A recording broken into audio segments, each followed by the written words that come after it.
All right. I think we have a decent lot. Going to pause chat for a bit. ठीक है भाई, very good, very good. We usually start around 7:02, but let's wait a little more for people to join. Until then, let me give you guys a preview of this place. This isn't my sort of place, it's a friend's sort of studio. One second, the focus seems messed up. And it's a Saturday, so no one's here. So I've been setting things up myself. Let's see. So this is the studio thingy. It's pretty... I don't want to move too much if I'm being honest. Oh, sorry. This camera is a different one. My bad. You guys won't be able to get a preview. It's a nice studio. I can actually change camera. Let's see. All right. Sort of a place. Never mind. I underestimated how difficult this will be. There you go. All right. It's pretty chill. We won't be doing any more classes from here because, well, it's not very, especially in coding, it's very hard to code in a studio like this. But let me just go back to our original camera. There we go. But yeah, I mean, it's a decent sort of setup. From now on, the setups are going to be very messed up, like hotel rooms and, normal rooms. ठीक है? I think it's 7:03. We can start. So, hi everyone. Thank you for joining. We have a few people here. This is an introductory class, so not too much to cover. Very high level. We'll keep it under an hour, and we'll open up for questions at the end. Although I think it'll be hard to read questions right now, but we'll see. Okay? This is 100x Devs cohort 2.0. This is the 0 to 1 part that we're trying to discuss today. So if you are part of the second cohort, a lot of items that I'm going to talk about today, most of them might not be very actionable for you. If you are in the 0 to 1 cohort, if you are generally a beginner, this is going to be a pretty high level overview of what's coming. This is mostly just meant for extremely beginner people to not get overwhelmed. Just give a structure of what's coming and what are links to keep in mind for the next few weeks. Okay? Today's class is a 1 hour orientation. Just going to set the context for the cohort, especially for complete beginner. Oh shoot, I should have kept it on the other side. Never mind. Some very high level things, a lot of information, a lot of text is going to dump a lot of information on you guys, and then we'll try to cover this quickly. Then we'll do an AMA. Please, in the AMA, try to ask questions that are generic, that can help everyone, because I see a lot of people have joined. So if the questions are personal, then everyone won't be able to sort of be benefited from them. But Discord is always there for personal questions. Tomorrow is when we start coding. I'll share the structure of this week, next week, and the next few weeks, so you can prepare, not get overwhelmed, all that jazz. Okay? What's the goal of the cohort? At a high level, it's becoming a good full stack engineer. Great, maybe. Learning how things are being done in good companies and startups. Basically very industry ready sort of a thing. I discussed this yesterday in my YouTube live. Okay, the whole curriculum was just me randomly very sleepy one night when we decided that we're doing the second cohort, just writing down everything I'm using currently in a Canva file, a very ugly Canva file, and then just putting it at the end of 5 years after IIT. It was very, it was written very randomly based on what I've learned and a lot of things that you see here are things that I just learned 2 months ago to sort of implement in my company. So this will happen in the future as well. We have a long cohort ahead of us, 3 to 6 months. I think 0 to 1 is going to be more than 3 months from the current feeling that I get. So in these 3 to 4, whatever that timeline might be, more things I might learn, and those we will add to the curriculum. But the curriculum is it's not a standard, class or month stack sort of a cohort.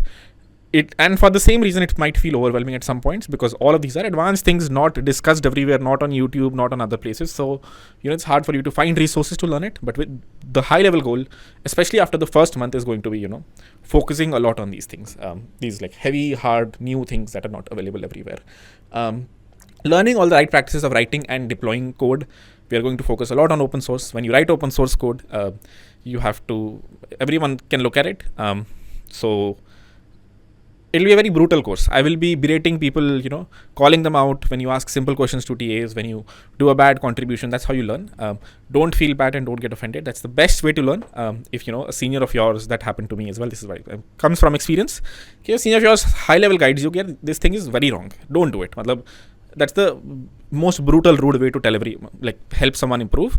Only if you take it well. So try to take it well. We all mean well, but the TAs will be instructed to be a little peachy for a while, and so will I. So hopefully that's not too bad, and you guys can bear with us. Building projects of your own is another sort of high level goal. Very assignment driven.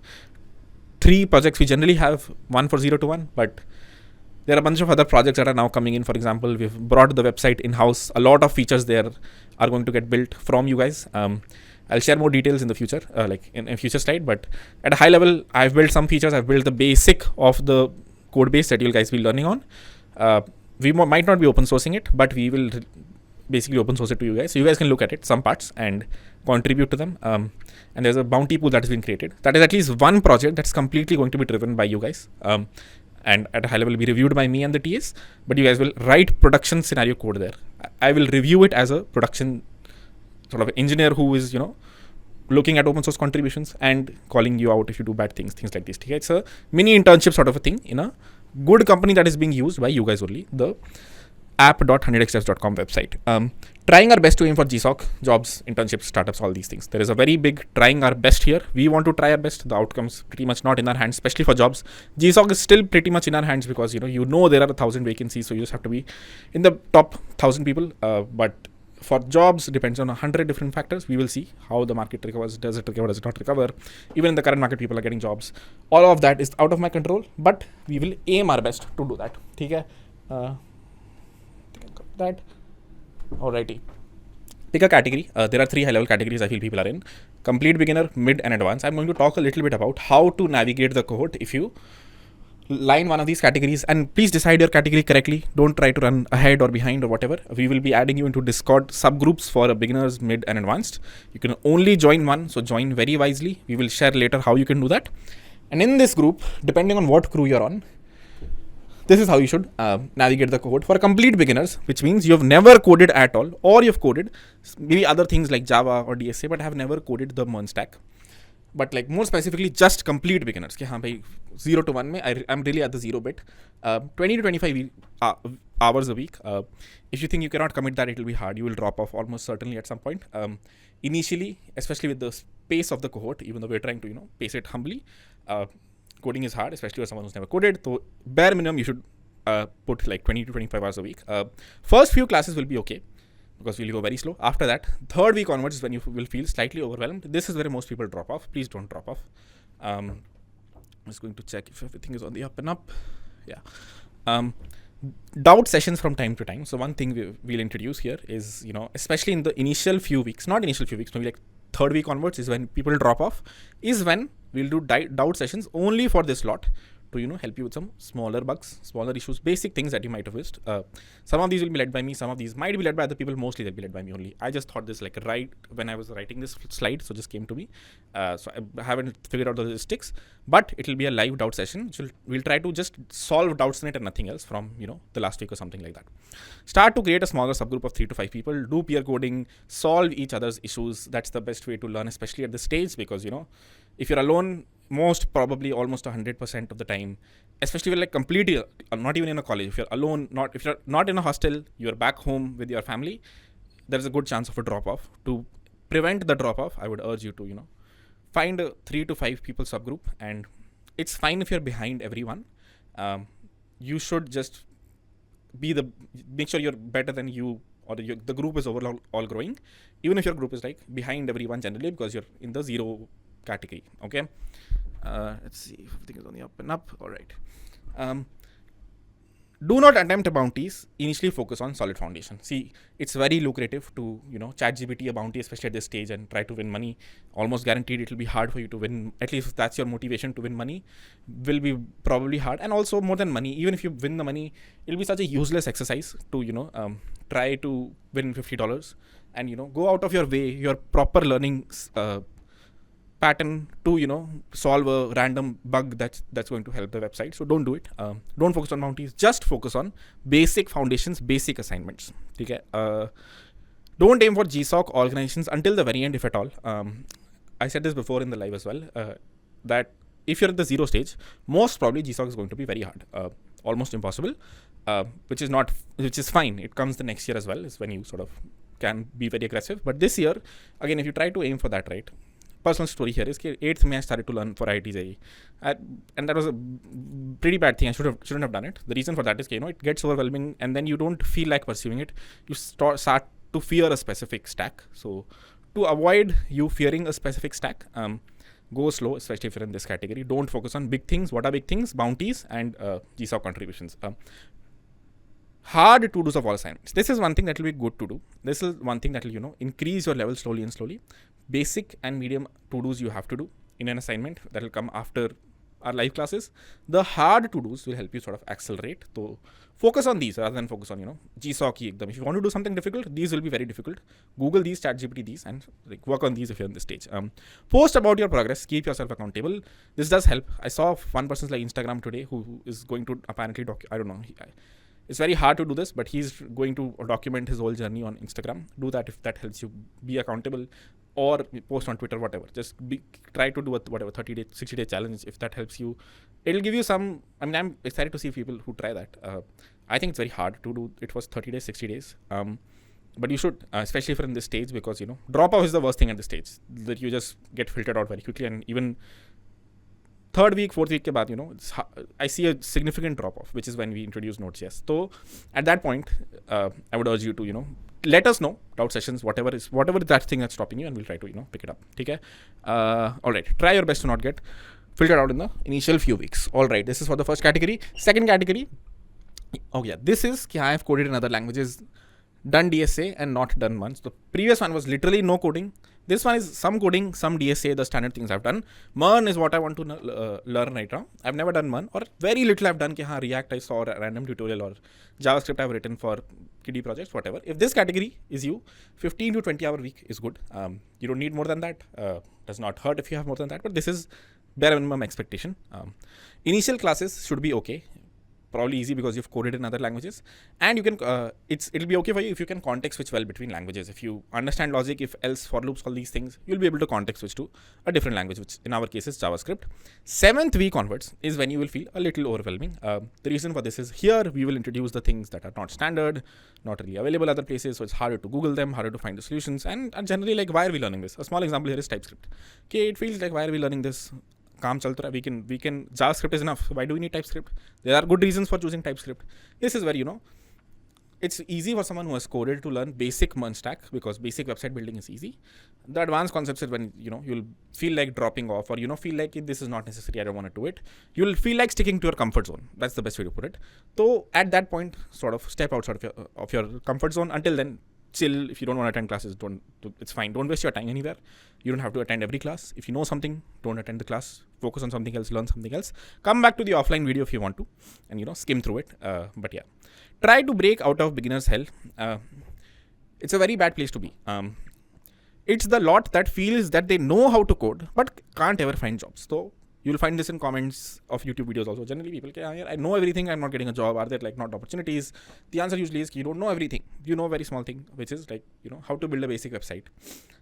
Interviews are hard today. When the interview is grilling you, he or she is grilling you in every corner of things that are covered. What are these corners, Harkirat? Front end they will cover, back end they will cover. In back end they will go very deep. Front end also they will ask you which one is your experience, or your strength, and then in your strength they will go very deep and ask you questions that are definitely, you can only answer those questions if you code on a day-to-day basis. There are a lot. For a very small example here is, what are reconcilers in React? You will never know them until you understand what they exactly do, why they came into the picture, things like these. So basically, try to, again, comfort zone. Get out of your comfort zone. Thing that feels difficult to do it. Do all assignments, especially hardest to-dos. If you're already in this stage, hard to-dos are like a bare minimum for you. Make sure you do them. Focus on GSOC from 4th week onwards. Abhi ke liye don't do it. Just get a base of Node.js, JavaScript, maybe even TypeScript. Then, and Git and GitHub, things like these. Then go to GSOC projects. That's your cue to start contributing, which is basically end of December. Don't wait for anyone. This is the right time. It's already very late. So if GSOC is what you're targeting, 4th week onwards, December end, start contributing. At least start setting up projects. Would urge you to post on Twitter when you make an open source contribution. Do a bounty, hard to do's, things that most people in the cohort are not doing. The high level benefit of this is just to get noticed by other people, recruiters, things like these. Also to keep you accountable, and you can actually do these things. A lot of people in the beginner lot will initially not be able to do it. You can do it, especially if you're making an open source contribution. Post about it, let people know. Okay, last category. Already know MERN, okay/well. cohort 1.0 students. So yeah, isme initially 0 hours a week is fine for you. It will be very basic. You will feel like what is happening. So don't, well, it is beginner friendly, dude. I mean, there is a perception I don't teach beginner friendly things. That is sort of true. We skip a lot of things, but the first few weeks will be sort of very, very basic. So don't attend the classes. Look at the title. If it feels you already know this, if this was covered in 0 to 1, or not 0 to 1, in the last cohort, don't join the class. It'll just waste your time. Skim through it if you need to later on in a recorded fashion, but generally try to avoid it. Shouldn't feel overwhelming maybe throughout if you already know it. If you were a cohort 1 student, it won't be overwhelming. There might be a few new topics that you learn, but won't be overwhelming at all. Feel free to miss live classes, at least initially. Feel slow, skim through the recorded videos later. GSOC. So यहाँ पे भाई focus a lot here. Start GSOC today. If you already know the MERN stack well, if you are already a cohort 1.0 student, it means the only thing that's left now is to either you are not good at MERN and you feel like you're good at MERN, or you are good at MERN and are not contributing. So pick and choose which side. And if you're on the other side, start contributing. Have that end goal in mind. Don't do it at the very end. Don't start contributing to GSOC at the very end. It's why to leave things to chances when you already know it. There is an opportunity out there. Start doing it. Why am I focusing so much on GSOC? Because it's the easiest outcome from this cohort. Okay, haan bhai, paid $50, got back whatever, $3,000. So win-win for everyone. So, and also like, it's the one place where I can guarantee there are vacancies, right? Remote jobs, no one knows. There are normal jobs, I don't know. Completely out of control. What is in control? Vacancies that are already open. So would focus on this if you want to. I mean, again, depends on whether or not you want to do it. But if you want to do it, if you're in that category, that this is the time to start. If you need extra classes on GSOC initially, let us know, especially for people who are cohort 1 students, whatever. Beginner people, don't join these classes. You will get overwhelmed very bad. So I want to do these GSOC live classes. I will discuss this later on, which are like other than the standard course curriculum. So only people who know a little bit join these. You will feel overwhelmed other people and there's no point. Okay? You will curb the outcome of this cohort and become the person people look up to. Haan bhai. So if you're already in this category, so you are going to be the outcome creators from here. So make sure you're focusing highly on outcomes now, because it's easy to do things again and again. Start getting that freelancing client. Start going to Upwork. Start building projects at a real world. Make your own open source projects. I don't know. Do hard bounties. Help me out build the project. Things like these. You need to sort of start doing that now, because how much will you learn? After a point, you don't want to learn. I'm sure there's a 90% of the lot in this cohort is the people who want to learn. That is what we're focusing on as well. At the same time, this lot needs to start to get out and motivate the other folks. Okay, ji? Done. Actionable things to do today. If you haven't already done these, a lot of people have, but if you haven't, join Discord. Make sure you are in a subgroup. If you are not, then post in the verification issues channel. For people who have never used Discord, would urge you to Google a bit. Go to YouTube, find what is Discord. It's like WhatsApp and Telegram. Go to our course dashboard. It will take you to the main website, which is app.100xdevs.com. Sign in there. Click on the join Discord button. When you do, it will put you inside GSOC and you'll be fine. Okay? Make sure you're verified. The instructions are there in Discord. Make sure you do this before tomorrow. If you want to slowly, get into the groove now, and focus just on coding and not all of these auxiliary things. Okay? Make sure videos work for you. So go to app.100xdevs.com. Make sure you see your purchases there. Go into one of the warming up videos that we have posted already. Make sure it's working for you. If it isn't, enable something called DRM. The instructions are again given in Discord in a PDF file for Chrome and Brave. It will not work on Safari. If you're on an iPad, it most probably won't work. If you're on a mobile device or whatever, make sure you download the app and run it. It will not run in a browser. Okay? One small thing to add here is, since there are 2 platforms now, which is, mobile apps and the main other website that we own in-house, video schedules might be different. You might see it on one place and might not see it on another place because we have to upload it twice. So just keep that in mind and be patient whenever videos are being uploaded. Okay? Install an IDE. That's basically install VS Code. There is a video already available on app.100xdevs.com. Go there and just install VS Code basically before tomorrow. Let's not waste time on doing that tomorrow. Okay? Go through warming up videos. This is basic HTML, CSS videos. You have today, you have all morning tomorrow. You don't need HTML and CSS for tomorrow's class, but you will need it from next week onwards. So make sure you cover these before next week. If you can, install Node.js will not be needed today, but you will eventually need it. TAs are there, but again, this is a very device specific thing. So make sure you choose some class and install Node.js locally on your machine. If you can, introduce yourself to your subgroup, share your Twitters, LinkedIn's, and make sure you guys follow each other. Your subgroup is basically a smaller group of people on Discord, so that you get a dedicated lot there to talk to. Okay? Not dedicated lot, a smaller group to talk to. Okay? How are classes conducted? So Zoom on the weekends, 7 to 9 p.m., where we learn a new difficult topic. The classes are meant to marinate as many concepts as you can. So it's, a lot of concepts. We go very 0 to 1 fundamentals from first principles. At the same time, after the first few weeks, they are very which means there are very too many topics to cover, because, a lot of things we have to cover. That said, only difficult things, or like the big high level titles that you see in the course syllabus, we will cover in live classes. A lot of things we'll cover in offline classes as well, especially the difficult bits, the simple bits. You don't need to attend live, but there will be bounties during live classes. So a lot of bounties, probably most of them would be during a live class. This is to just incentivize people to come.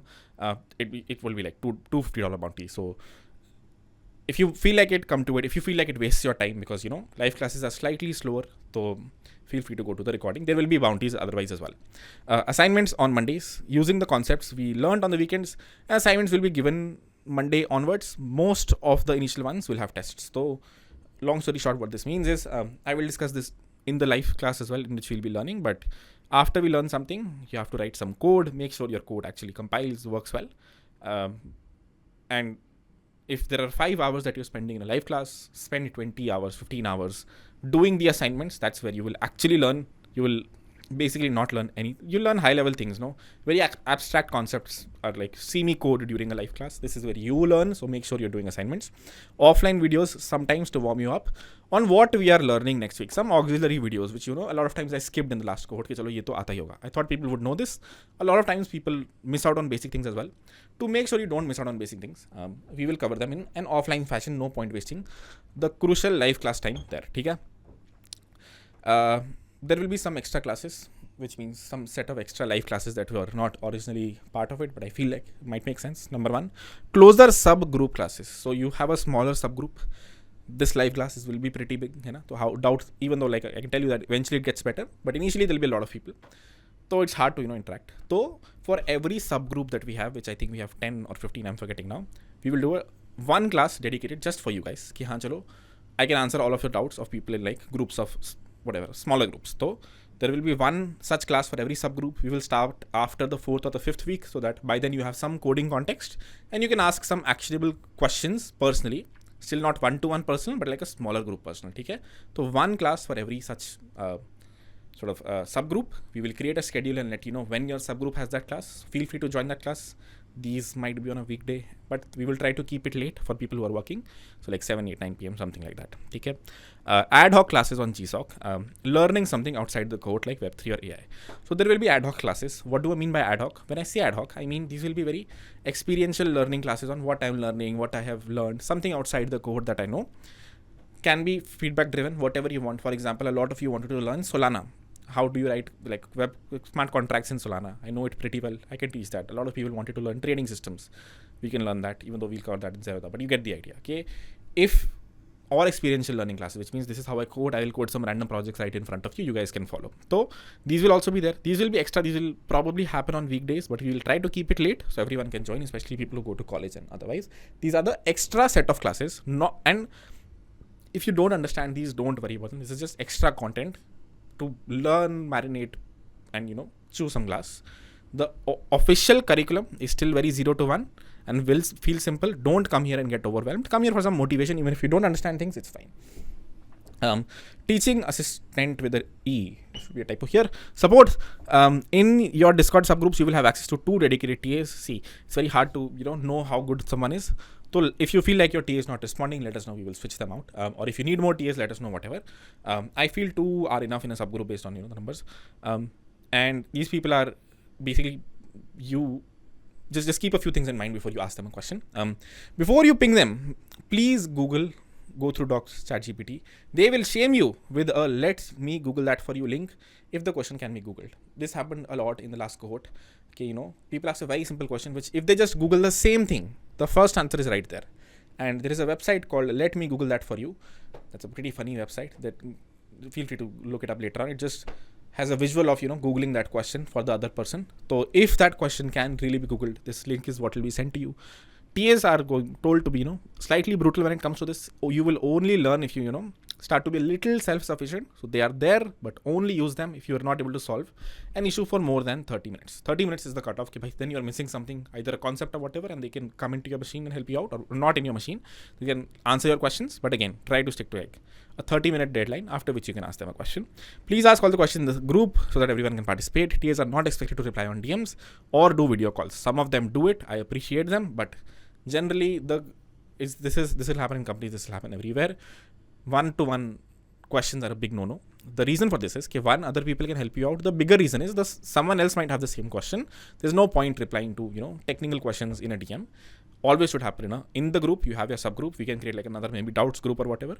Over there, ask your questions. Don't DM TAs. They're not expected to answer. Some of them do. They're not expected. Links to keep handy. There is every week you will get your live class links in your email. You'll receive them around 5 p.m.ish. You can join around 7. There's app.100xsteps.com. This is the website that I'm saying we've brought in-house. This is where you can contribute to a bunch of bounties. The one bounty that we had already, someone created the code. I still have to integrate it. Eventually, the goal is this becomes sort of open source inside the community. You guys can look at it, contribute to it. Let us know actionable things you want here. That will help you learn faster. We will create bounties for all of these things. A few examples are, someone said, video player mein, I should be able to skip 5 seconds ahead, 5 seconds behind. We will create a bounty after the class. I'll create that. I just read it. But anything that helps you learn better, since we now own the code base and we can make changes very quickly in this, let us know in the learning portal if you want to make a change. Suggest a change, make the change, let me know I made this change, and we'll happily integrate it. We can do it very quickly now because we own it. Discord for doubts. So make sure you're in Discord. Zoom links, make sure your email is correct in the course dashboard. And lastly, app.100xsteps.com is where you'll find all the course content. Bounty pool is 10 lakh rupees at the moment, might increase, we will see, but at least 10 lakh. This will be distributed amongst live class bounties, platform features, the website that we're trying to build, people making good open source contributions and posting about them. I am very excited about the third one. If you make a good open source contribution, let us know, we'll just fund it.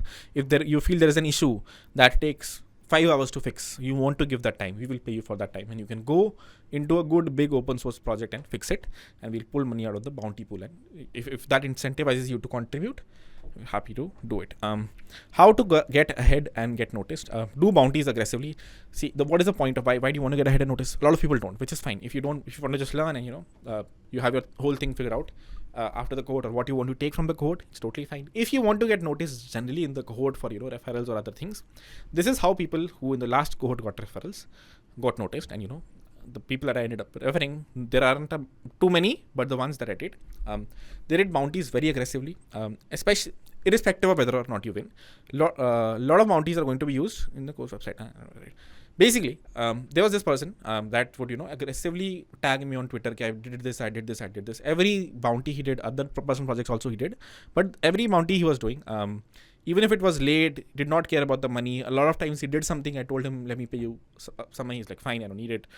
His whole goal was to learn by building. So do that, and let us know you're building something, tag on Twitter, whatever.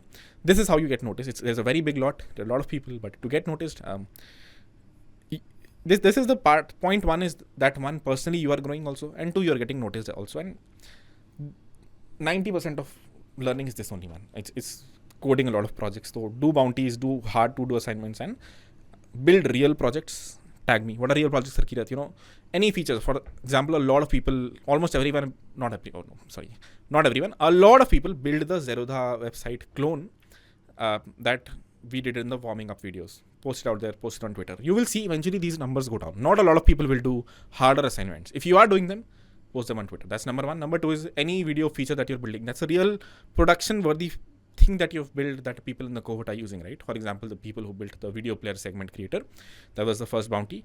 Post them. Let people know you've built something and contribute. If you're contributing to open source, let people know. Tag me. I will retweet. You will get reach. That is one. Let the world know what you're building. Help out people before TAs. This is also pretty good. As I said, we have TAs, but they're not expected to work like 40-hour weeks. They're part-time.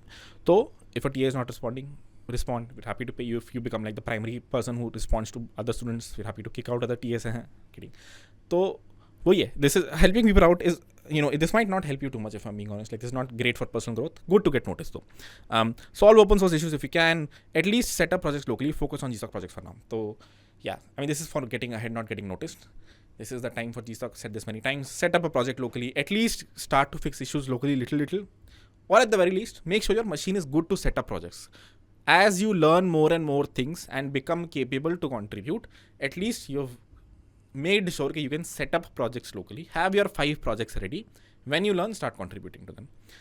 Go week by week. Just focus on the current week for the next 3 months. Don't get distracted. So it's very easy to, I will do GSOC right now. At least for the next 1 month, try to, especially if you're a beginner, focus, go week by week. That's the only high level advice I would give. So, it's easy to get distracted and not learn everything. So especially for people who are, building foundations at the moment, don't get too distracted initially. Who were the best people of the last cohort? People who coded very aggressively, people who took what they needed from the code, but spent time outside as well, doing things that they felt that they were right. So this is a good point to keep in mind. Okay, I don't know all the right things to learn.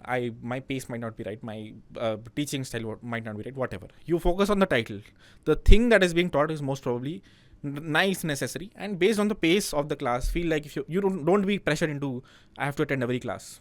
If you already know it, don't attend it. If you feel like you can learn the same thing in 20 minutes from somebody else, don't attend a 2-hour live class. If you feel that the class is slow, don't attend it. If you feel it is fast, learn and then go to another place, try to learn it from there. So be very aggressive in, focusing on yourself rather than focusing on a teacher, an influencer, or someone else. Just focus on your own learning. Wherever you can learn that thing from, learn, get ahead, move on. Build a lot of projects on your own, share them with the world. Can't emphasize enough on this. I think I've repeated this a few times, but 90% of learning this, if there is one thing you take from this code, it should be this: building a lot of projects on your own, letting the world know you've built them. Work on Upwork, get your first set of clients. People did this in the last cohort. A few people became like top rated freelancers in Upwork. So yeah, pretty. If you already know a little bit of Mern, you should already do it. If you are in the 0 to 1 lot, ekdam 0 lot, then wait for 2 months.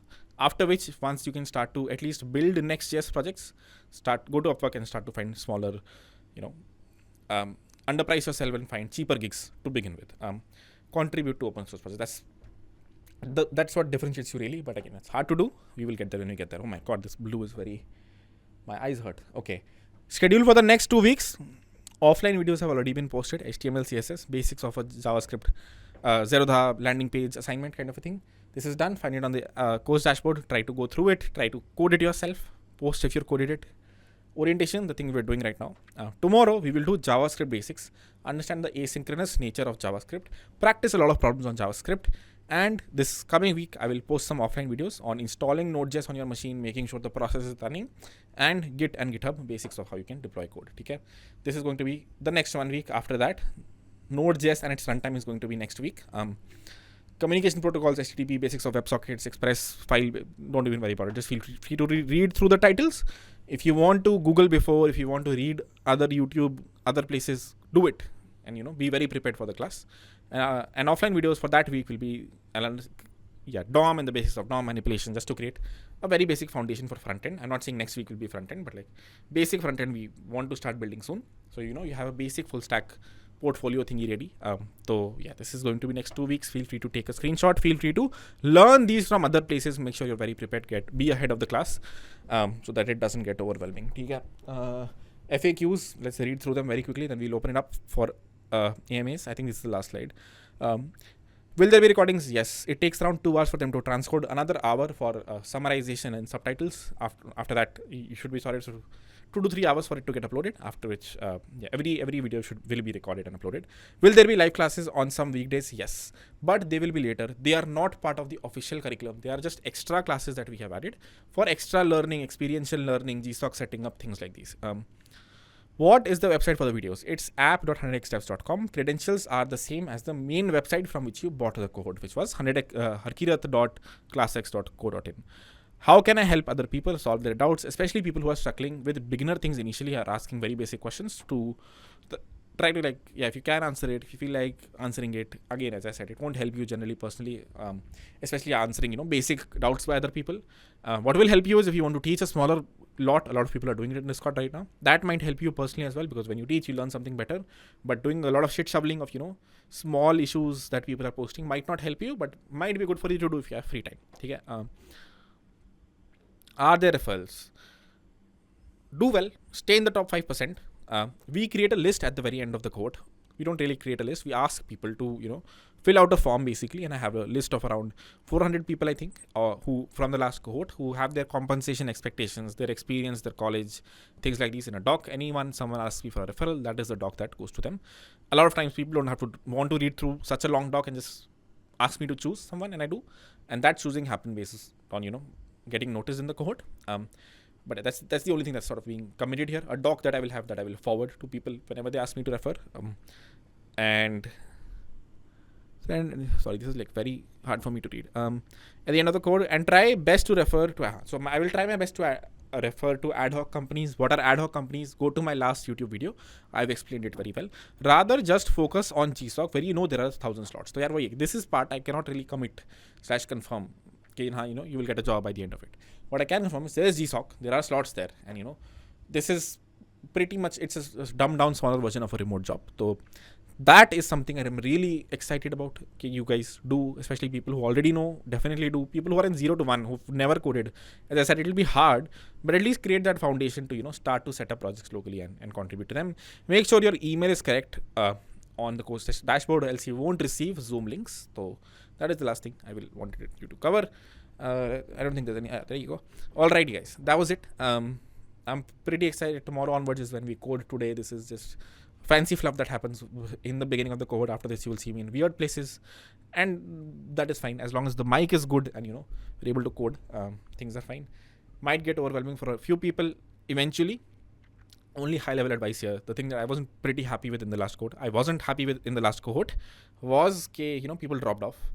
If you've paid this much money, got into a cohort, you have 6 months of learning. I'm not saying you have to attend every weekend over the next few weeks or few months. What I would say is at least make sure you're keeping up with the curriculum. Else, once you drop off, a lot of people did drop off. A lot of people did try to restart in the last cohort. It's very hard to restart.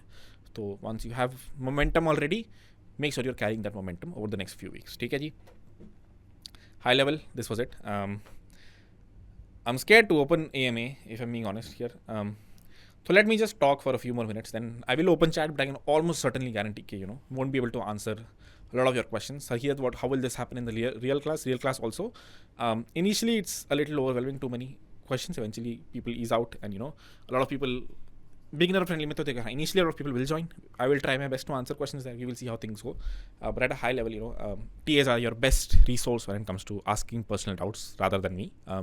And we do polls basis on which, we can decide how to change the pace of the class. But specifically, personal doubts is something I'm trying to figure out something, again, in the dashboard or the platform that we have created. You ask questions there. You're able to upvote, and the most upvoted question is what we answer, things like these. So still in the works, we will see. But yeah, that was all I wanted to cover. High level alpha would be market. People are saying it's recovering. My guess is Web3 will recover. AI is already and plateaued. So it was a hype, very big rounds, and then slowly plateauing. People are now, finding PMFs. Where exactly is the PMF? There is a lot of fanciness. We can see someone can, a bot or an assistant can, reply to your questions, understand context, but where is the real PMF? We don't know yet. So for that reason, I'm seeing some bottoming out there. There is a plateau. Might not see that level of growth in AI that we did. Web3 it seems like it's on the cusp of a bull. Could totally not be the case and might dump tomorrow. But today, at least, it feels like it's going up. There's a company called Wormhole that sort of I'm close with through somehow. So through circles, they raised $225 billion. It's a very big round. It's bull run, peak bull run, ekdam hypocrisy round. Okay, what the hell is happening? That kind of a round just happened recently. That gives me some conviction. Mad Lads, the NFT is doing really well. A lot of high level, I see opportunities in some niches. All these niches require a full stack base. So high level, not promoting. I'm not saying this is not to promote anything. Okay, this is merge stack is the best thing to do. Full stack is good to have in your belt, even if you're targeting companies like these. Even if you're targeting an AI company, I met this AI founder in SF recently, and this was my first question I asked him: who do you hire for when you're looking for? What's your team like? And he said, there is that one lot of, machine learning researchers which will not work for us. There are 1,000 reasons for it. They are a little opinionated. They don't want to write code. They want to, write research papers. That's a different niche. We don't want those people. We can consult with those people from time to time if we need something very specific. But our full-time employees are good, solid engineers who come into the company and we sort of teach them how AI works, things like these. A lot of AI companies are right now just wrappers on top of ChatGPT or other LLMs. Slowly, LLMs are becoming open source. People are bringing them in-house. So, that dependency is also going away. Not a lot of YC-backed companies, startups, big startups that are raising $10 million, $20 million rounds are, writing LLMs. A very small bunches. They're very heavily funded. The ones that are, they're doing really well. Good for them. What is that company? That's OpenAI, that's Mistral, that's Facebook. It's hard to get. This cohort won't get you there. That's for people who are doing masters and PhDs. Where can this cohort get you? Into companies, for example, every company that's building an assistant, every company that's trying to build a JavaScript library for, an open source Python library. Python is the primary stack for an open source library in machine learning. But a lot of times they have like JavaScript variants of it. That is one place where you can contribute. That is one such library I am personally contributing to for a while. Code, the IDE helpers that help people code is another niche of companies that are raising. So all these companies will require a base of full stack. It's good to high level know. AI may at this point it's good to high level know what an LLM does, and then everything else is just API calls. In Web3, it's a little more you have to understand not maths, like cryptocurrencies, a little bit decentralization, what is money, what are tokens, things like these. Wahan pe you might require some domain knowledge. Frankly, not even there. My Web3 companies that I've worked for, all the contributions I made, you can go and check. Backpack course sources of code is like open. Barely any knowledge of Web3 needed. Some private key knowledge needed because it was a wallet, but other than that, pretty simple stuff. And most engineers that I see there are there. There are of course specialized engineers who are really good at Web3 or whatever AI, but most engineers are there. And if the bull comes in any one of these, this is where there will be opportunities. Make sure, there are two things when it comes to getting a job. Number one is how well you know. Number two is the opportunity that you get. There is a very big arbitrage in this. There are people much smarter than me that make much less than me. There are people much dumber than me that make more than me. It's all about this information arbitrage, who you got connected to. So make sure you're getting into the right circles. Specifically for Web3, the circles are, Solana, Ethereum ecosystem. Follow people, the DevRels in these communities, ask them what you're doing, talk to people. I know so many, 18, 19, 20, 21 year olds now who, are in college, but are not decent engineers, not great. I saw the code of some people, it's pretty bad, but they were at the right place at the right time. They got into the Web3 community. If you've heard of Tanmay Bhatt's super team, that's also like a small community where there are a lot of young people. A lot of good engineers aren't there. They haven't joined. There's like literally maybe one or two good engineers in that community, but they get a lot of opportunities because there is a lot of need of engineers during bulls like these. So if GSOC is the one actionable thing I can talk about, but this is the other actionable thing that I feel, there is suddenly a lot of opportunity to get a job. So look out for these markets as well. And let me know what of these you want to learn.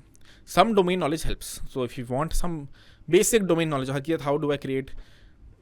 I talk to a lot of AI companies. I pretty much asked. So Snapchat is one such company. Some engineering leader in AI over there I met, pretty much asked him, what are you guys building? How are you doing AI in Snapchat? So his answer was they've built like an AI bot. I forgot its name. If you open Snapchat, you'll see it. He literally told me what it is. It's the simplest pipeline I could think of. Okay? Literally, this is how I would do it if I was building it. Snapchat does the same. It builds a lot of money. They have some monitoring systems on top to make sure it doesn't fall down. But what you think of first principles, is the way to build a chatbot, is how they've built a chatbot as well. So if you want these classes, let me know. Can we build something like this? How would Snapchat create a bot that is aware of your snaps and data, and how it's being done at Snapchat? Things like these. So that domain knowledge might help you a little bit. But again, as I said, if you're a solid full stack engineer, that's probably what 90% of it is. 10% of it is if you have some domain knowledge in AI, in Web3, that helps. Web3 I'm more aware of, by the way.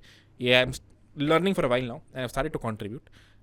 Happy to just learn in a live class. What I'm learning, you learn with me. Things like these. Cool. Anything else I want to cover? Momentum. Have some momentum for the 3 months. Make sure you block all noise. AI is coming, layoffs are there, whatever. No one cares. You focus on yourself. Worst case, you become a good coder. You don't get a job, whatever, it's fine. You become a great coder, you build products, you want to build your own products, you do. There's a lot of power in knowing coding. It doesn't matter if it becomes easy or not in the future thanks to AI. Even if it does, at least you can't just be like AI code for me. You need to understand it. So in the worst case, keep this quote as that. Okay, you learn how to write code. In the best case, keep it as, I get a job, an internship, remote, whatever. Okay? I'm going to do a thing now. I'm going to open chat. Would love to have some actionable questions. Going to pause it very quickly because it's going to be a flood of questions. Some actionable questions that help everyone in the cohort. Shoot now. Alrighty. Let's start from the top. All the lectures will be in English. Unfortunately, they will not be in Hindi. How to contribute to GSOC projects, I'm not familiar with. Sure, yeah, that's something we will cover again in extra classes. How to find API for an AI project, and can I use a scraped API on a project? You probably should not use a scraped API on a project. You should probably get your own like ChatGPT key and do it, if that was your question. Okay, personal questions going to ignore. Sorry guys, I'm going to keep it very generic because we have time, but again, we want to make sure everyone benefits at least from today's class. It's a high level overview class, okay? I don't know where I stand in these three categories, but I've been working in a startup as a backend engineer for the last 10 months. But I think my skills aren't solid. You probably lie in the second category. I've built my startups using MERN. Alrighty. Alright. Any chances of getting into GSOC if I'm just starting to code? Very less than 5%. On top of the general odds, which is like maybe less than 0.1% or something like that. If you're just trying to code, very low probability. How to find? Okay, I answered that. All right, skipped a lot of questions. Okay, one generic question I see is, can I have an internship, a college examination? It's fine. Initially, we're going to keep it slow anyways, but eventually try to catch up. Yeah, but a high level does not matter. It's like 15 hours a week. You can probably do it with your college. Can you please tell us what you will teach in the next class? Yes. This is what is going to be taught in the... So hard. This is... Let's see. I think I skipped it. There you go. You can read through this. This is what will be taught in the next 2 weeks. Sir, I'm beginner, but after 4 years contributing to GSOC projects, skills required to crack banks, a lot of like strat puzzle solving are the questions that are asked. It depends on the role you're asking for, but if you want to get into finance, generally like a Goldman or a JP Morgan, a lot of maths, puzzles, things like these. Let's see. Can I get a job without a degree? Yes. Is GSOC only for college students? No, it's for everyone. Will I face any troubles you'll be fine. Any simple machine is fine. Make sure you can run node code in it. 4 GB is more than enough. Any chance you could use Pern instead of MERN? Pern? What is this? I heard burn, which was like use bun instead of node, but what is Pern? I have no idea. Happy to talk later. We'll look this up later on. I will look at using MERN. Which category should I place myself? Probably in the mid category if you know. Just pick and choose, right? Look at the class pace. Most probably initially you'll feel like it's pretty beginner friendly, and then eventually after a month is when you can actually decide which category you lie into. Are we building just working the app or the well polished UI? We want to make it well polished, but it's like I don't have too much time to fix it. But the website, if you know designers, connect me. Happy to do it. Sure, if you think it helps you learn, works. But yeah, the app.100xdevs.com is the website we have. I'm going to take 10 more questions. Can you help us create a resume? Sure, we can do a class. So, good question. To reach out to startups asking for a job, long story short is they look at LinkedIn. This has been a recent learning. Okay, everyone I was referring, people ask for LinkedIn. So, here advice high level would be keep your add some experience in there. Don't fake, don't lie. Not an ethical thing to do.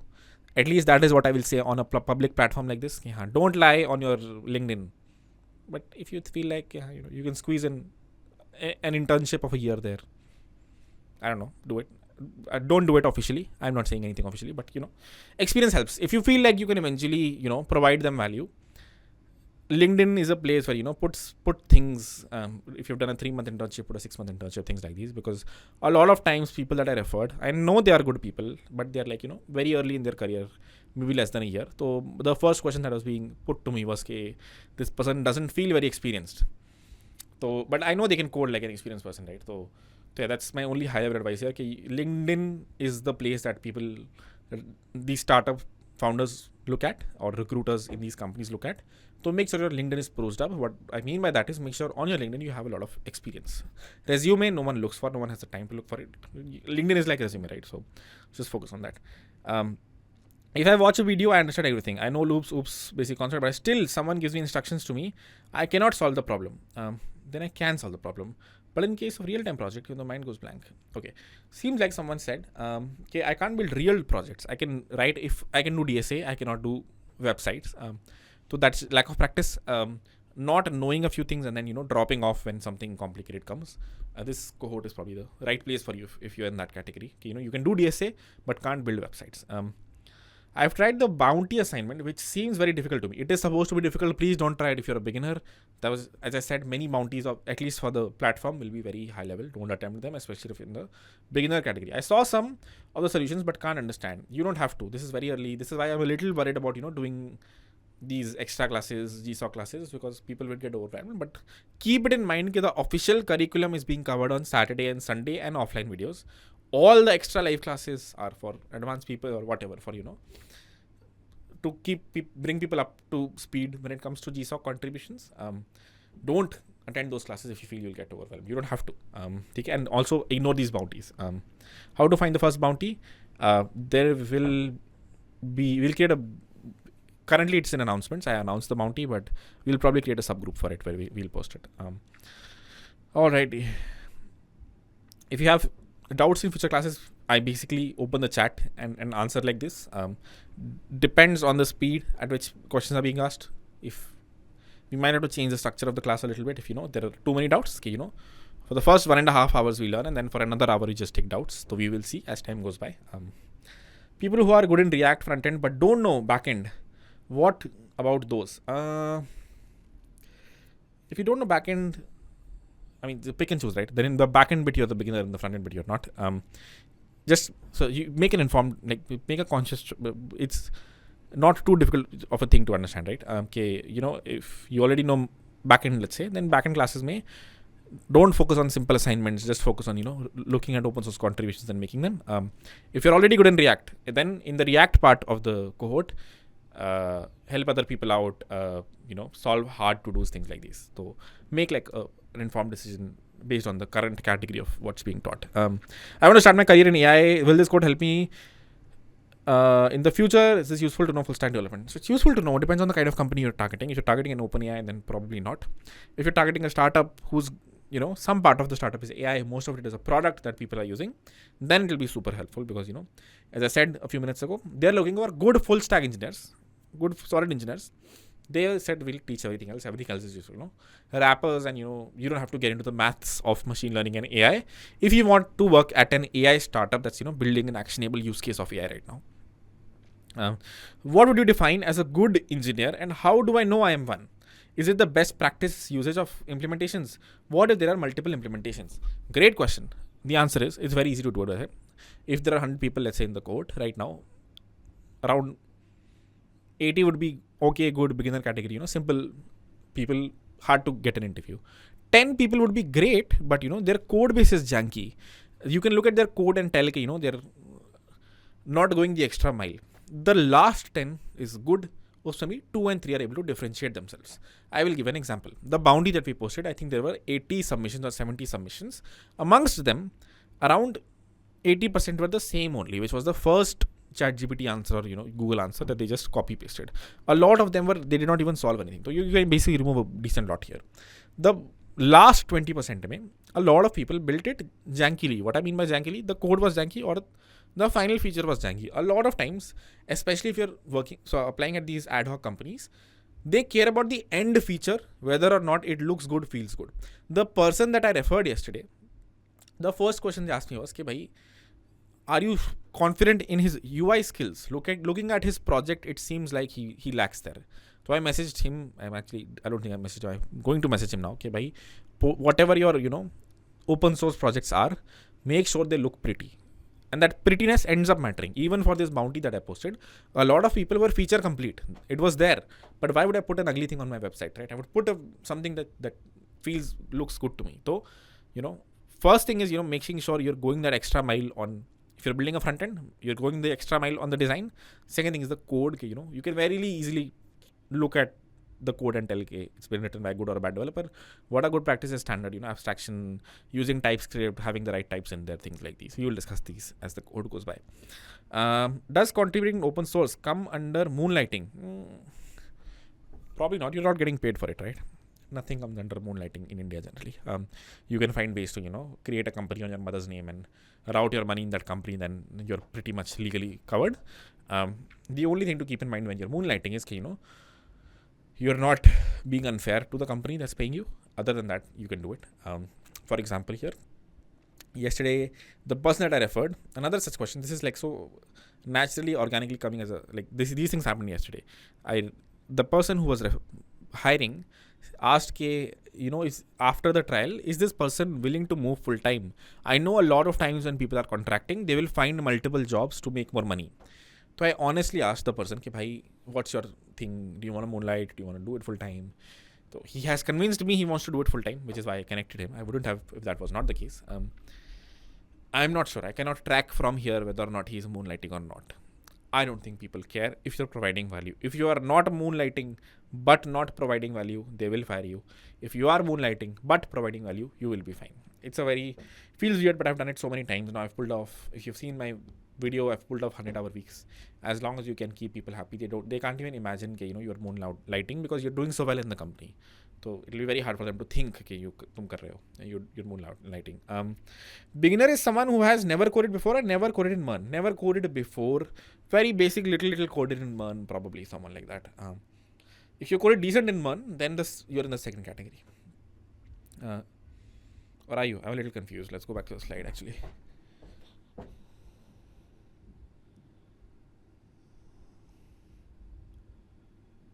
So already know MERN okay-ish or a cohort 1 student is the third category.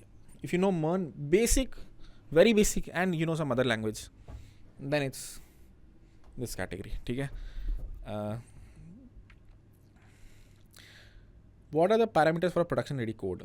The standard practices, but TypeScript instead of JavaScript.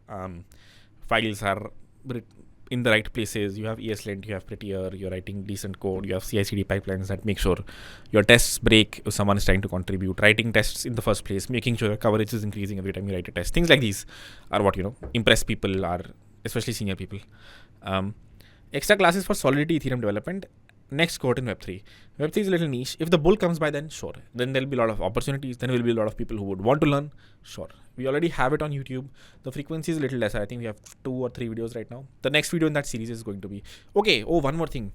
These classes, the ones, ad hoc classes, not GSOC contributions, but if you're learning AI or whatever, they'll go on YouTube as well. Keep in mind. The 2-way class will happen for us on Zoom, and then eventually we might post it on YouTube as well. Keep that in mind. And specifically Solidity Ethereum, sure, happy to do it. We will see. A lot of people are asking about Web3. I'm ignoring the token questions.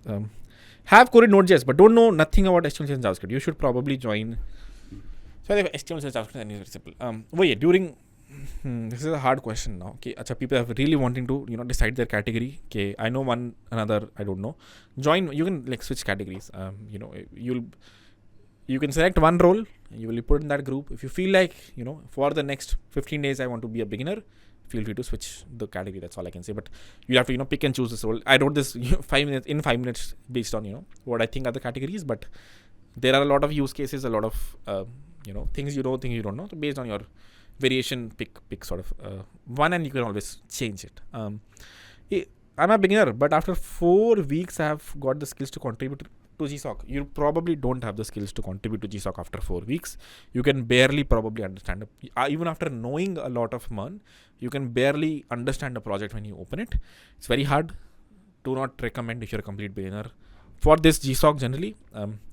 At the end of 3 months, try to look at projects, try to set them up. Don't do it before it, and most probably it will be very hard to get into GSOC, but that is fine. Even I did not. I applied for GSOC in my first year. December only is when I came to know, okay, this is this internship that pays so much.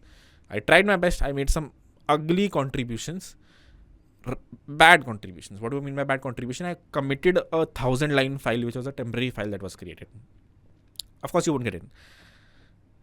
It's good if you try these ugly contributions because you at least understand Git and GitHub a little bit, but definitely you'll get like blacklisted from an organization. Or by blacklisted, I mean, they will definitely 100% not take you in.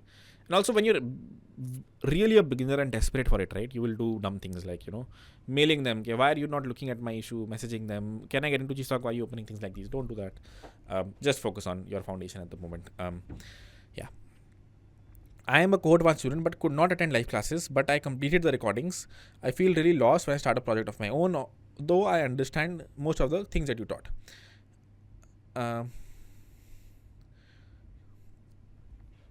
Okay, good question. A lot of people, so this is like standard tutorial hell, right? Okay, I have gone through a cohort. I have learned everything, some through live classes, some through offline videos. At the end, I cannot, create my own projects. So here, what is a project? Today, what is a website? Most websites are Next.js 13, front end, back end, and build that. So if you're starting out a project, it's how did I start the app.100xsteps.com? I created a empty Next.js project, decided the database schema, decided the database I have to use, and then just got coding and eventually built it up. If you're not able to do that much only, I think there is lack of practice when it comes to. So it's one thing I cannot understand an open source project. That's fine. It's a big code base, 100 things.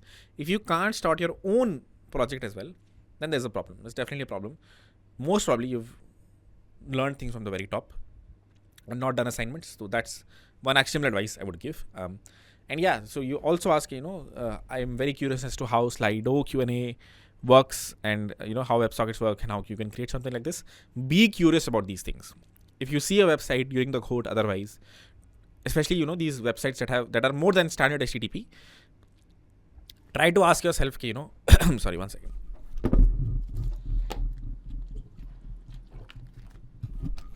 Try to ask yourself, what's that technology that makes them do this thing? For example, in an exchange that is, real-time communication, in a Zoom that is WebRTC, and how videos goes from one place to another place, things like these. Ask these questions, build these niche projects. They're good for portfolio as well. More than portfolio, they'll tingle the right set of neurons on your brain. How things more than HTTP are done. If you don't understand this statement, it's fine. We will cover this in the next 2-3 weeks. But more than a standard website, what is a standard website, Harkirat? Instagram, LinkedIn, Facebook, simple front end, simple back end. What is a complicated website, Harkirat? StreamYard, YouTube based streaming, how is it happening? An exchange like Zerota, all the challenges that come there, those are solid projects to build, okay? Try to ask smaller questions, guys. It's very hard to, read a big question. All lectures will be in English, yes. I mean, BC may explore out Hindi from time to time, but I'll try to repeat everything I say in English. I consider myself total beginner. As you told, not to give attention to GSOC, it will be overwhelming. But in case we build our foundations, would we be able to reach other level? Previous code people. Yeah, so that's the thing. A lot of learning happens in cycles. That is why I said, if you already know coding, this is the right time to, put the medal on the pedal and aim for GSOC. If this is your first time coding, this is the time to, build that foundation, go that first cycle in coding. Next time when you're doing it, it will be easier, it will be faster. You will know a lot of concepts. A lot of times people get overwhelmed because, senior engineers are talking about something that you don't understand. A lot of jargon that you will learn here will also, help you at least get into the ecosystem. Else it's like very hard to keep up a conversation in a group of engineers because they're talking about random, what is happening in Bash today and what editor are you using? Are you using NeoVim? Okay, what are your plugins? Things like these.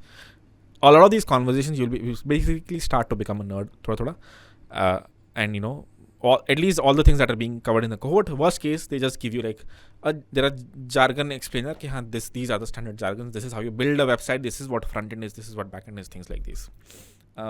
And then from there, after you know all of this, GSOC is easier. Learning is easier. Alrighty, going to open chat again.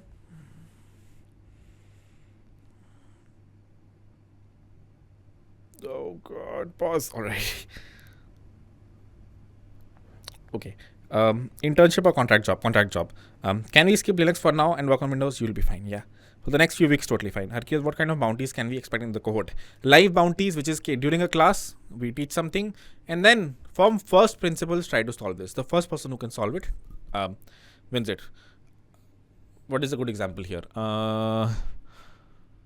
So never mind. This example will just overwhelm people, but like, yeah, you will see it when you see it. It's like pretty fun, very first principles. And a lot of times bounties are when I get stuck somewhere, when I'm coding and let's say randomly I miss something, a semicolon somewhere or whatever, that also I create as a bounty so that someone can tell me what's wrong. It's to incentivize people to be attentive during the class. How do you know that I'm improving and getting better in every category? Okay. How do I know if I'm improving during the cohort? If you're able to do all the assignments, if you're slowly able to build things yourself, is when you know you're improving. If you're already more than a beginner, then if you're able to read through open source projects, set them up locally, solve issues, is when you know you're getting better. I feel medium rated when it comes to JavaScript and React. Chat still open. Sorry, I missed that message. What exactly is the meaning of a real project? I'm hearing from my college time. What is the kiddo project? What is a real life project? Okay, kiddo project. You use HTML, CSS and JavaScript. You use Bootstrap and you create a pretty looking project that has, I don't know, fancy animations, and you feel like this is a very nice project. But will this be used? So this happened to me in college where, I was in part of a college group. This college group would build things like Code Chef for internal college. They would build a YouTube for internal college people to see live matches, because back then Hotstar did not exist. So, we would take feed from a TV and distribute it to everyone in the intranet of IIT Roorkee. These are good projects. When I came into that group, I said, your landing page is so bad. Let's make it prettier. Let's look at this fancy website. It animates very well. The whatever seniors were like, no, this is not. Look at any standard website, like Swiggy's website or Paytm's website. It's not the fanciest animations or whatever. It's what is the use case that people can use today. Things like, Paytm, what is the mode there? QR scanning, sending notifications, Paytm box, things like these. So, build these. This is what I mean by real world projects. And along with this, can they have a good use case, and you're not focusing on making it really pretty. You're focusing on, the use case of it being able to be deployed on a specific cloud, it being able to handle 100,000 connections, things like these. Another way to, find a real world project is thing that people might use. For example, you guys a lot of you are students. GSOC, we are doing so much. Someone has created like a GSOC organizations.dev website where you can just see all the organizations. You can see what organizations came, which year they came in. Let me just share my screen and show you guys.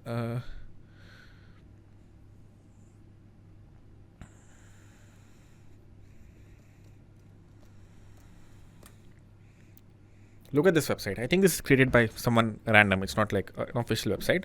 So it's called gsockorganizations.dev if you're, in the recording of this class. Look at this. It's like, I'm sure this gets a lot of visits, especially during, these times when GSOC is right around the corner. Something like this that people are using, because people will ask you to, fix things, and you'll understand that these are the things that you will be fixing eventually in a company as well.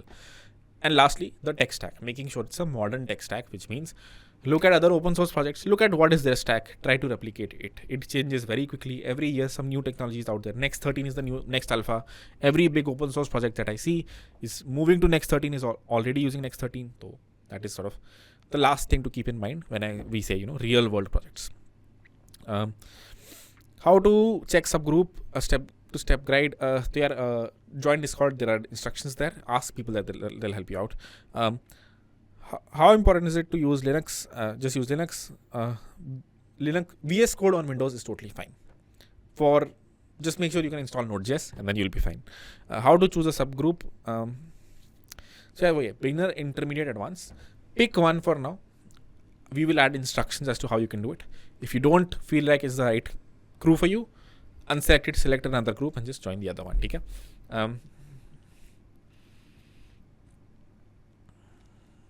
Where to practice outside the cohort? Good one. Open source projects. Dub.sh is one such project. Cal.com is one such project. These are basically our stack of projects. find one document, so is one such project. Find such a project that is using the same technologies that we're learning, and checkpoint your knowledge. Create your own projects. Create a project that helps out your peers, your students, your GSOC organization.dev is a good example of this. Okay, you can find PMF for this. Someone will come and visit this website. You don't have to make money from it. I can tell you a few more. Salary band, viewer. Okay, how much does someone at Google make? Level 1, level 2, level 3, level 4, things like these. These are projects that I can think of because we are in this niche. I'm sure there are other use cases that people have that people want to just read. Projects like these are things that you can learn from outside the code. I'm good at DSA. I used to solve Java. I am learning Java Spring in different platform. I not wrote a single line of code in JavaScript, so you should probably be in beginner, I think. Not written single line of code in JavaScript, and if you're like scared of context switching, maybe be in the first group. You can also be in the second group because second group is what have coded in other languages, done DSA, not done one. Basically, join this one. If you feel like you're overwhelmed, go to the beginner one. If you feel it's very beginner friendly, come back here. We will not be learning design patterns in 0 to 1. All of that might come in 1 to 100. Specific high-level React things that you'll advanced React things, advanced Next.js things we will learn. But architectures, system design are things we'll cover in the 1 to 100.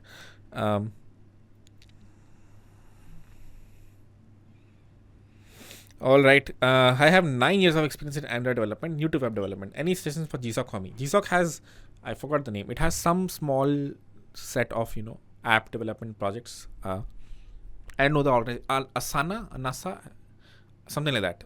That has that's an app dev project you can look at. But you can find others as well. Beginners, but after 4 weeks, I have skills to contribute to GSOC projects. Beginners will after 4 weeks not have the skills to contribute to GSOC projects. Slides, PDF, sir. Okay, that's a good point. We will share that 100% 10 minutes after this class ends. Okay? Where we need to tell our category. On Discord, we will share instructions. Don't worry about it. I will announce. You will just have to select one of 3, click on one of 3 options, and then it will just add you to the right set of groups. Hello, Kirat. I'm a total beginner in coding, and my expectations are realistic. Love it. To get a job or internship for a humble amount in order to increase my exposure. Apart from that, I'm also interested in IoT. What do you suggest? Where I can get additional knowledge regarding the same. I don't know about that. Second question. Will code to content will help me? My goal is to become a full stack developer, but IoT is something which excites me. By the way, the thing that excites you might not, so IoT, for example, is something you have to chew glass on yourself. Buy a whatever Raspberry Pi. I have one that I was just experimenting with. Be a little curious in learning there. Cohort might not help there too much. Also, make sure you have a path to whatever, get a job there, or you have I'm assuming you have some personal motivation to pursue it. Which case it is fine. But at a high level, the fancy technology is only a good thing to pursue if you have some end goal at the end, which is I know a friend who runs a company in IoT, which is why I want to do it. Or I have personal motivations of building this XYZ thing, which is why I want to do it. This cohort will help you in the, the auxiliary parts of something like that. How to build a website, how to deploy your backend might not help in the exact thing you're looking for here. What are the parameters for a production ready code? Good question. So look at any good project and you'll see. But the high level is key. Writing tests, having types, file structure is correct. No ugly code is written. Indentation is there. You're writing comments in the places that's needed. Things like these. If anyone can come to your project, read through it, understand, and contribute to it, it's a good project. If people come and feel like it's a jank, it's a bad project. Is there a limit to student participation in GSOC? There is 1,000 or something like that. Slots can go up and down, but again, there's some limit at some point. I know DevOps, Python, MERN, average in DSA, or not in MERN. Any advice? Sorry for resending the message. No high-level advice. Basically the same as for everyone in the group, which is, be consistent. Just because one stack does not necessarily mean, the next new stack is going to be easy. I hate Java, never use Java. Every time I tried Java, I, fell back to no, thank you. I'll go back. I'll learn. I will not do coding, but Java I will not do. So, sometimes it's things like these that might come up. Just because you're good in a different stack, this might still feel overwhelming. So just keep that in mind. Everything else is the same. What I have 1.5 years of experience targeting to switch next company in a senior role. Would course for the senior roles for people who know coding but are and at a company but are targeting a bigger company next. I would suggest you focus a lot during the 1 to 100 part. Those are the questions that are asked to senior engineers. The stack it's really not dependent on your stack, that specific interview. So that part might be more helpful for you. 0 to 1 might not help you as much. All right. Is QA good? I'm not sure. Yeah, never done it. Unsure. AIML master students in USA, how should I use the... If you are an AI master student from the US, this cohort might be a mild distraction for an internship or a job, because, if you're in the US, you're most probably getting an internship or a job in this, by the standard DSA route. That's how I think interviews happen there. Unless you want to build something on your own, or you're targeting, a niche AI company, not a niche AI company, like a startup that you want to go into. If startups do excite you and you're ready to take, 100K salary plus equity rather than a 300K at Google, this course will, be a mild distraction. I would urge you to, get that first Meta offer, Google offer, and then, because it's much easier to get there, also pays really well there. So maybe just focus on those first. And then, you can extract some value from the cohort. Okay. I'm beginner for 4 weeks still. Okay, I did that. There are no Web3 classes. What I said was, we can pick and choose what the experiential learning classes would be. If there are, the curriculum will be what you guys want. Solana development seems like a good option to me, or ETH, smart contract writing, things like this. Or one thing that I recently wrote, which was like how to poll transactions from a blockchain to, add it to your exchange wallet, things like this. How to stay consistent? Yeah. There's no actionable item. It's consistency comes from a lot from motivation, if I'm being honest. For me, that was, initially I was at a college, I was in a coding group. In the coding group, I can see everyone is very, aspirational and doing really well, cracking GSOCs every year, making a lot of money, going to San Francisco for internships. Unfortunately, that's really hard to do in a remote scenario like this if you're, not in a college right now or not in a good college. So long story short is going to be experiential class. That's all I can do, which is like in experiential classes, try to come. They'll be very casual, chill, and I'll be doing very high level, exciting things, and try to gain motivation from there. But high level is you be consistent. You are consistent unless you're a CS prodigy and always wanted to do computer science. You can always only be consistent by looking at the end outcome and people, and look up to them and be like them.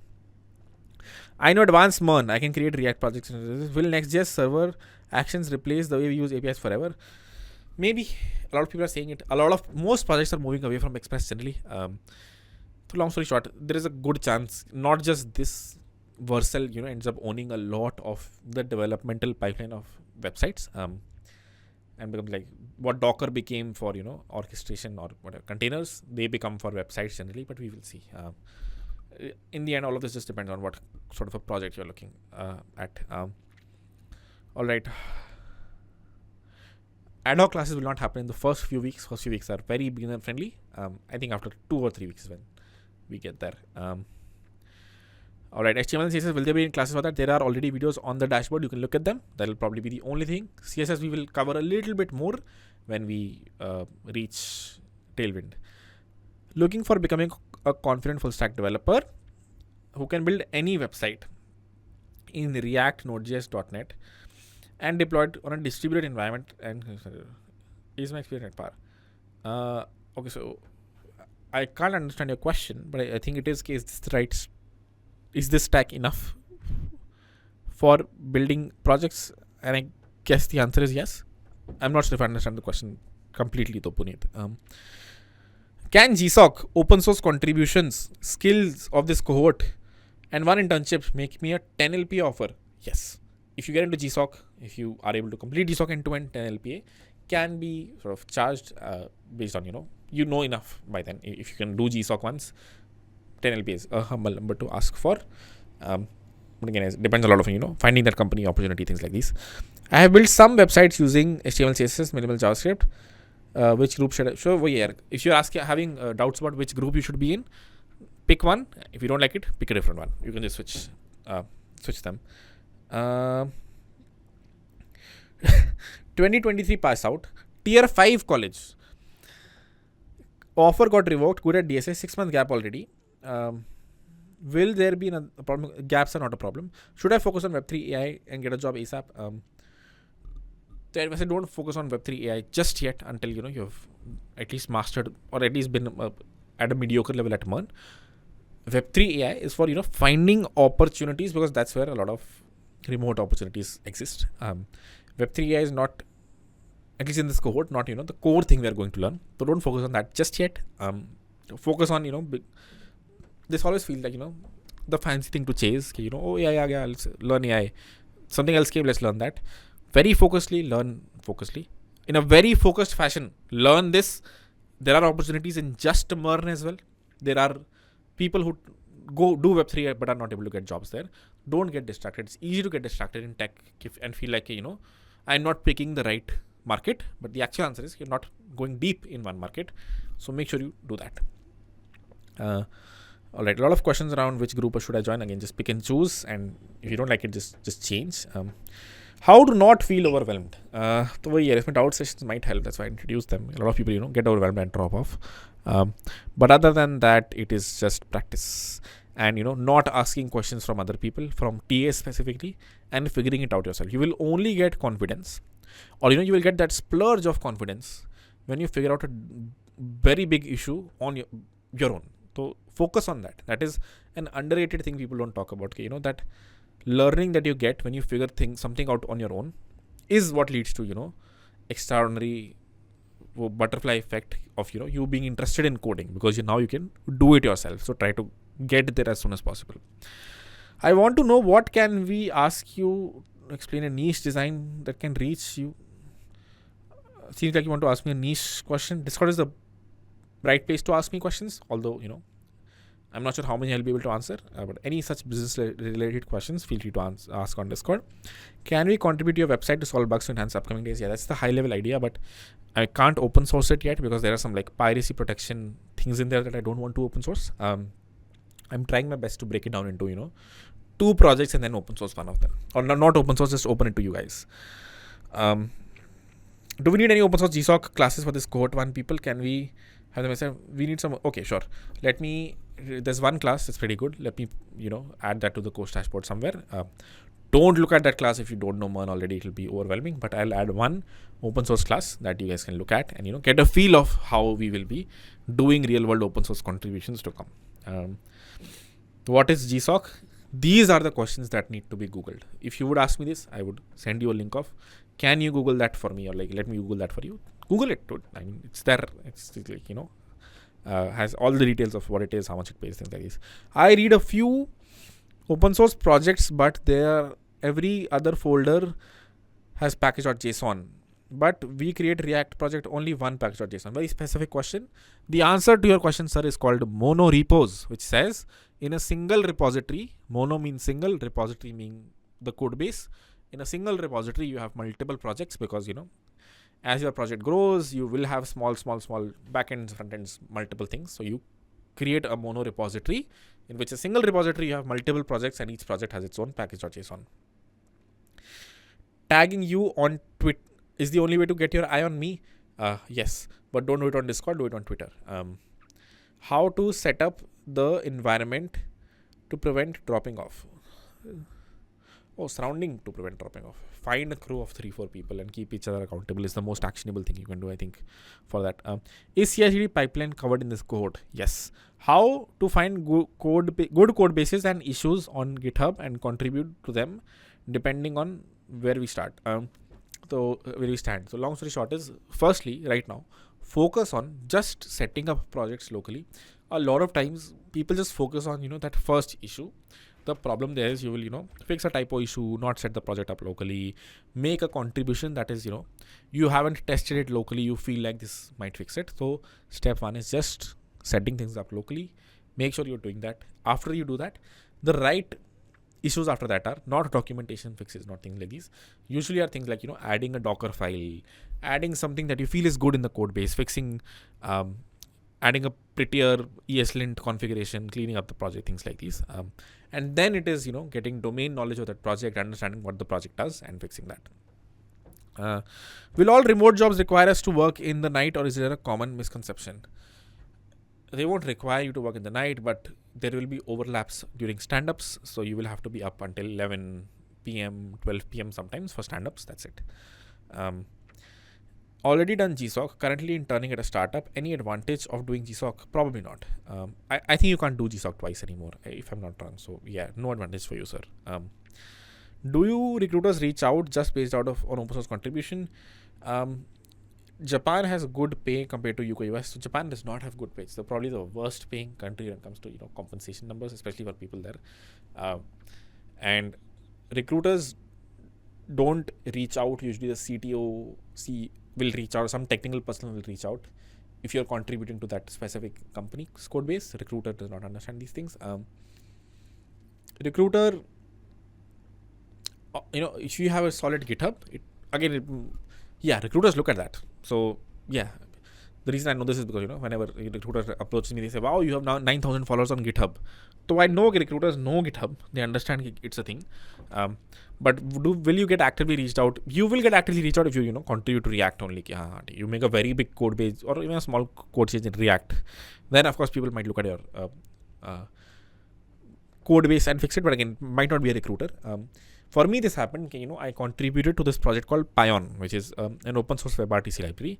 They put my name in the collaborators project, and then again a CTO only reached out.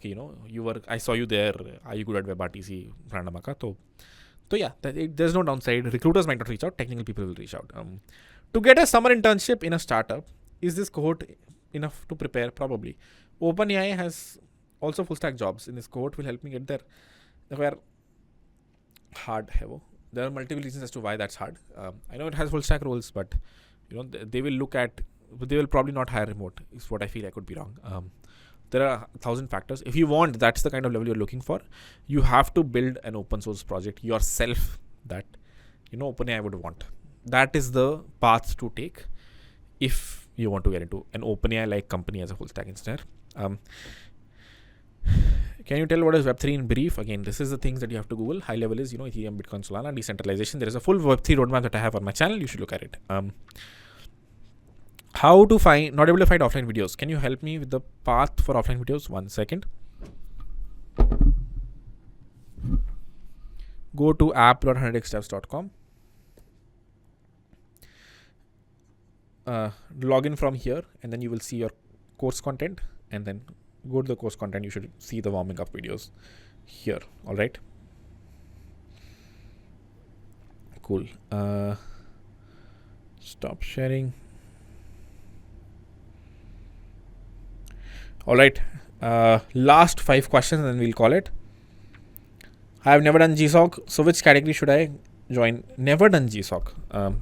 It was never about GSOC. It was more about, have you done DSC? Have you done basic coding? And based on that, decide. If you've never done coding, the first one. If you've done basic coding, but not in the MERN stack, then second one. If you know the MERN stack, well, then the third one. Please ask TAs to introduce themselves in the respective groups. Yes, we still have to add them. Once we do, we still have to recruit a lot of them as well. Once we do, we will let you know these are the set of TAs for your group. What kind of bounty? Okay, I answered that. All right. I think we'll have to call it here, guys. Thank you all for joining. Excited for tomorrow. These classes are good for motivation, not actionable at all. I hate these classes. The classes that I love are classes where we learn something new. I'm sitting at my laptop and coding and answering technical questions. So that is what is going to happen from tomorrow onwards. If you want to warm up a little bit, go through. Alrighty. Just going to leave the curriculum here. I will also share the PDF right after the class. But go through. This is the curriculum for the next few weeks. Go through at least this JavaScript basics before tomorrow, which is like how to write if, else, for loops, things like these.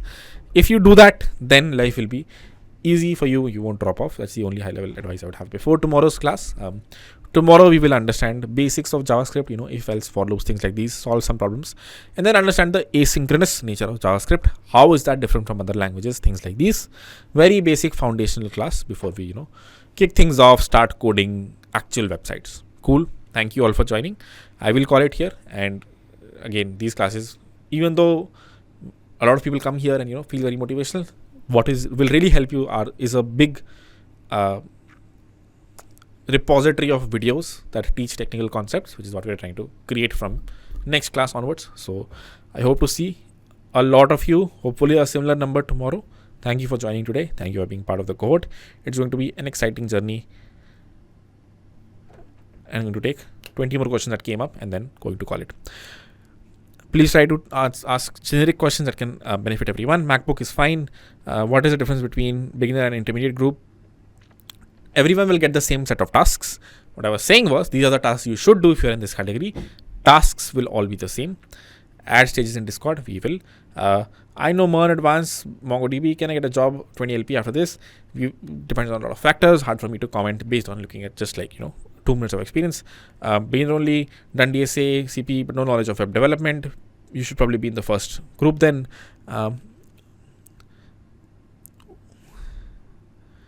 Your code and your focus in the code generally should be everything, which is like full stack, front end and back end both, unless you really want to hate one of the categories and want to just go into back end.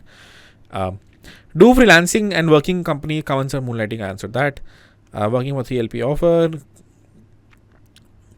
aiming for 6 to 10 LP offer. You should be able to do it as long as you've done repeated advice, which is like, yes, you might be able to do it if you cover everything, go through the syllabus well, and are able to find the right opportunity. Correct. 6 to 10 LPA seems fairly humble for a solid MERN stack engineer who can make open source projects, look at open source projects, understand them, and make contributions to them.